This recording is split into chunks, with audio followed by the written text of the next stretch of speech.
Hey again, everybody, and welcome back. Today we're going to take a look at an Alpine Aire ration here. We've got mountain chili, savory blend of pinto beans, vegetable protein. Ooh, nothing like vegetable protein. Freeze-dried corn, mushrooms, bell peppers, and select spices. So this is a vegetarian option. Whoa, look at the print. I didn't notice that. They double printed it. Trippy. Alright, so, obviously it's nice to have, vegetarian options for stuff. Chili is one that's really easy to do a vegetarian option if you want to.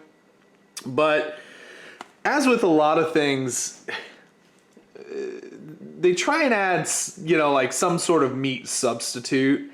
I can make a really good chili without a meat substitute, but we get vegetable proteins, which is fine, and a lot of stuff, especially like, oh gosh, what were some of the US MRE vegetarian menus? There was like a taco thing, it was like taco pasta, and I'm just blanking. There were a couple that used veggie crumbles, but they were actually pretty good. So anyway, enough of that rambling. 540 calories per packet, 42 grams of protein. There are some of our nutritional facts there for you if you're interested in those. And here's our ingredients list. Crushed pinto beans. So I wonder if this is going to be more like a, I don't know, I guess it's called differently in different places, but like a cowboy chili or a range chili, where it's more like meaty and not beans, as opposed to like a bean chili and then just random vegetables. I don't know.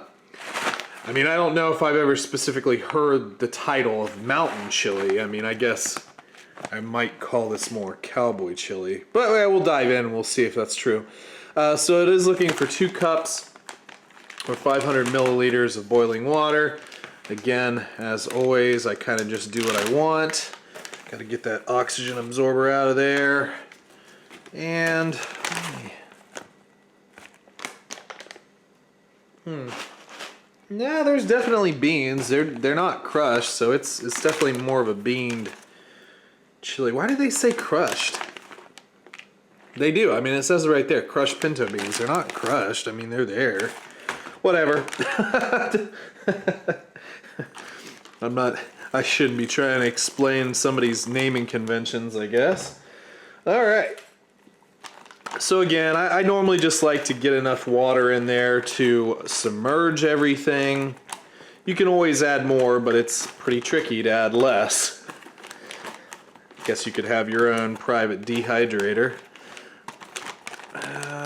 Yeah, that's gonna need more for sure.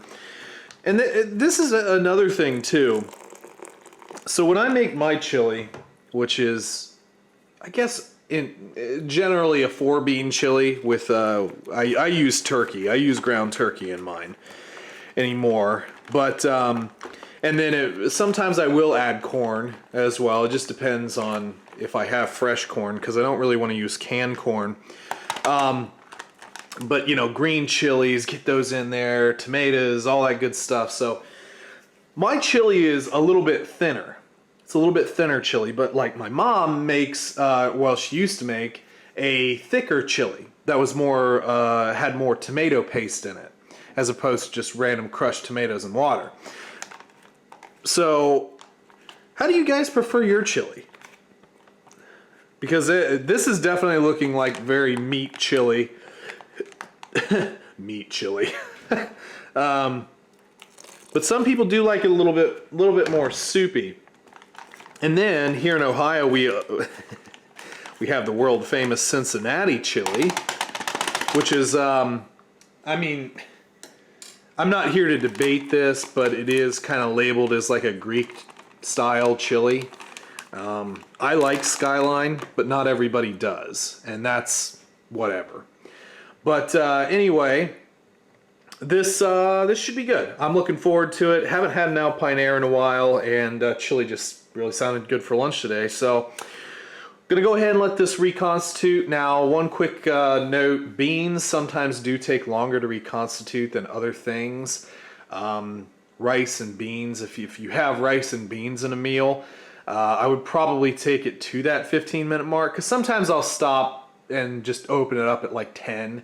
But again, beans, rice, they tend to take a little bit longer to reconstitute. No, you don't want hard beans. I don't.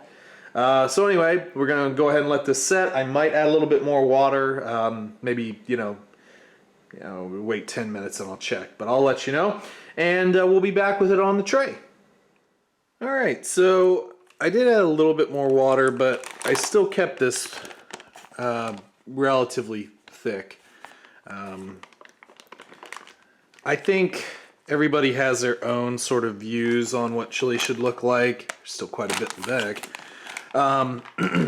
But again, normally mine comes out more like a soup, but I think for a lot of folks this is kind of more what chili can look like, although I will say it doesn't look particularly attractive. It's okay. But yeah, let's just dig in.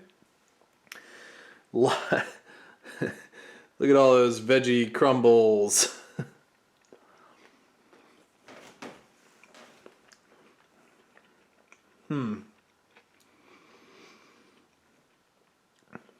Okay, so the beans are fine. They reconstituted well. Do see a couple little bits of corn.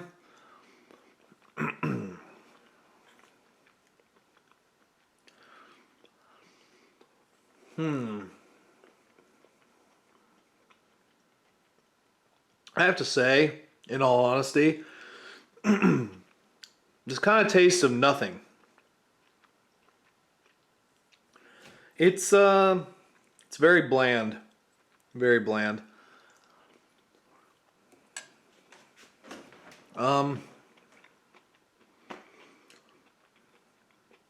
It doesn't put me in the mind of chili.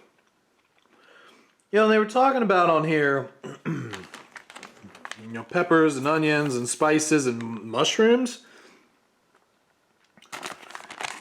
I don't know. Even the tomatoey type taste you would generally get in chili. Is there tomatoes in here? Yeah. Okay.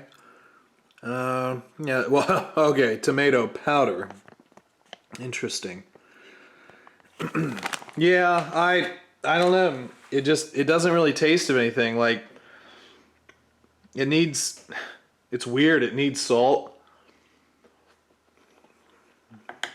No, you know what? Substitute just garlic powder for salt. Onion powder. I mean, it could use more onion flavor. A ton more chili powder. It just doesn't really carry a chili taste. It's just kind of, I'm just putting Tabasco on it. It just doesn't really carry much of a chili taste. It's not bad. Like, if it hits the fan and this is all you had to eat, I mean, I'd eat it. I'd get bored really quick, but I'd eat it. It just, yeah,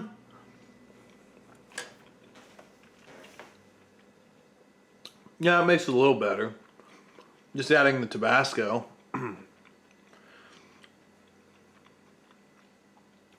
But even with the Tabasco, I mean, the Tabasco taste is very distinctive. You still don't have the back end chili taste. So, I don't know. I've made a lot of chili. I've done chili competitions. I'm not gonna act like I'm like first prize blue ribbon chili maker. But I love chili. And I've had a bunch of chilies, different people's chilies, restaurant chilies, whatever. This I wouldn't categorize as chili. It just, yeah, okay, so it's crumbles and beans, but yeah, I don't know. It needs something else. It needs more flavor. It needs way more flavor. And this is kind of the problem with vegetarian meals. The stigma that they get. Vegetarian meals, they taste like garbage. They're bland. They're garbage. I said garbage twice. And this doesn't help it out. Like, actually put the spices in. And another thing that, we all have to bear in mind, it's actually kind of hard to get all the flavor into freeze-dried meals, because once you get that dehydration going, you get that freeze-drying going, it does take away quite a bit of flavor. So sometimes you'll see companies like overcompensate on flavor to try and combat that. And then there are those who don't. But the point is if you're doing like a mass market product, you should have the R&D behind it to know this is the exact recipe that comes out every single time with minimal variance that still tastes good. This, unfortunately, is just it's just not great. It's okay. I mean, I definitely eat it, and you could make it good. It just needs more onion flavor, and at least for me, and chili powder. It just needs a lot more chili powder. And I probably wouldn't add it in, but I know most people would probably want a little bit more salt. Yeah. That's it then. Alpine Aire Mountain Chili. I probably wouldn't buy this one again.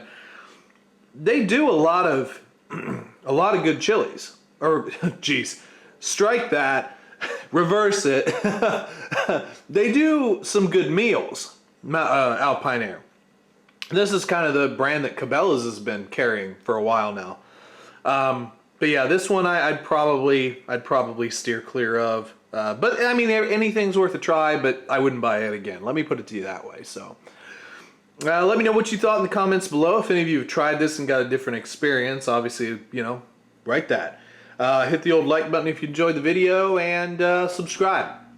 Make sure to subscribe, and if you want notifications on when new videos come out, you gotta hit the bell. The YouTube doesn't just do that for you anymore, so you gotta hit the bell. So yeah, we will catch you in the next review. See ya.